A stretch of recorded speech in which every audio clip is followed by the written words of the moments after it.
Yamaha RXT 135 full wave modification tsaka power battery drive modification. LED na yung kanyang taillight tsaka signal lights, pati headlight nya LED na rin, pati yung nasa dashboard nya LED na rin yan. Tapos ang switch na ginamit sa kanya is domino Honeywell switch. Yan. Functional lahat.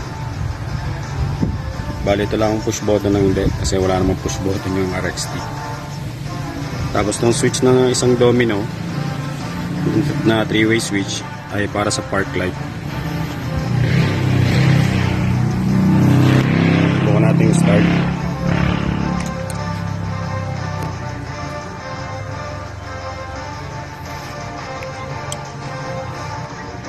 Ito yung park light. Yan, ang dashboard, nakailaw ang dashboard. Ano, park light, ilaw ang dashboard, and then ito yung sa harap, kulay blue. And then sa likod, nakailaw na rin sa park light. Tapos patayin natin ang park light. Ito yung kanyang switch sa headlight, i-press down lang. Then nakabukas na yung headlight nya. Yan. Naka-low yan. And then ito yung high. Yan, high. Low, high. Tapos patayin natin. Yan. Passing. Yan, passing na. Yan, passing. Functional yan. And then hazard. Yan ang hazard nya.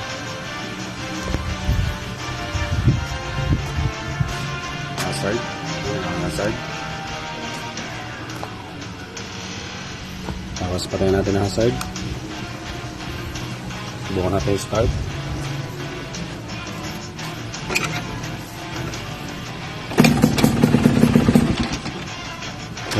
Patay.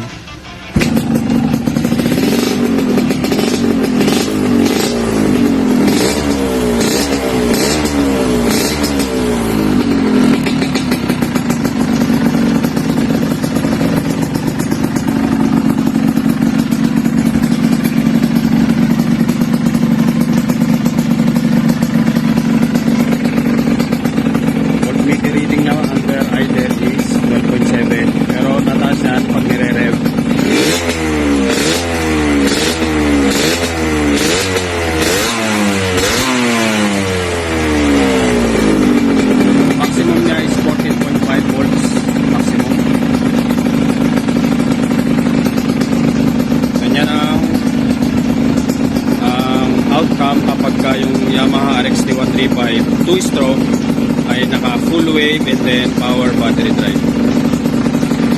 Ayan siya.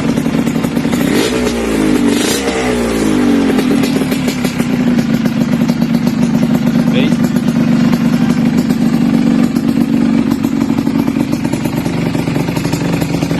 Bukan natin buksan lahat ng kanyang mga lights. Headlight, light, saka hazard.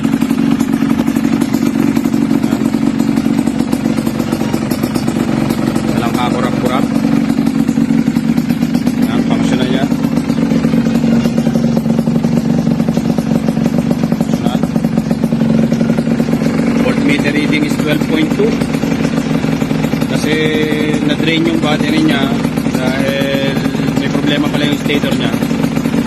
So, binalta ng bago. Under recovery pa yung battery niya. Pag nire po siya, tataas pa rin yan.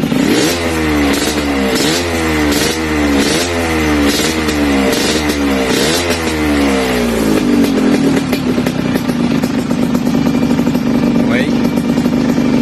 Off ang hazard. Off ang headlight. Off din ang park light. Then red.